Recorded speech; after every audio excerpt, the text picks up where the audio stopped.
Na, szokjatok gyorsan hozzá ehhez az új storytime-os háttérhez, ugyanis most egy darabig innen fogok nektek videózni. Tudom, nem olyan, mint a régi, de most ez van. Világos? Mostanában volt pár igen érdekes napunk az én drága vőlegényemmel, úgyhogy arra gondoltam, hogy egy kicsit beavatlak titeket. Egyik nap például majdnem karamboloztunk egy pók miatt. Bevallom, ez az egész egy picikét talán az én hibám, azért nem vállalom magamra a teljes felelősséget, ugyanis az ő kocsiába volt a pók, de valóban elég veszélyes volt, ahogy reagáltam. De tudjátok, hogy mennyire félek a pókoktól. És most képzeljétek el azt a szituációt, Márk vezet, én ülök az anyós ülésem, és egyszer csak az arcom előtt, még most is kirázza hideg, fúj, na, már mászkálnak is rajtam képzeletbe, elkezdett lefele ereszkedni a szemem előtt egy pók. Egy szűk, kis, zárt helyen. És hát onnan hova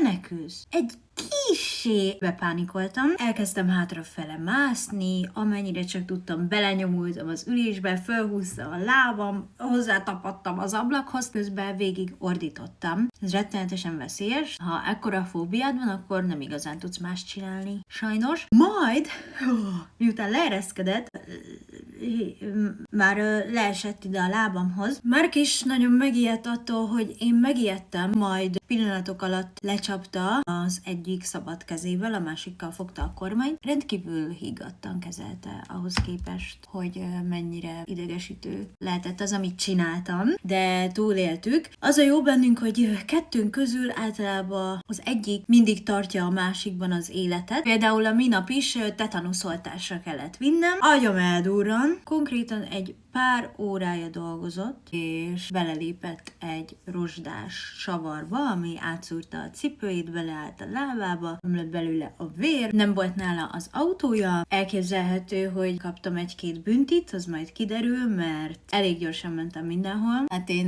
nagyon-nagyon izgultam, végig így csöndbe ültem az autóban, még a rádiót is letekertem, és csak mentem. Közben hívtam anyukámat, hogy ilyenkor mit kell csinálni, hova menjünk, úgyhogy ő elintézte. Aztán kapott egy fájdalmas szuri érzéstelenítet a lábába, kitisztították neki, megkapta a karjába a tetanuszt, és túl voltunk ezen is.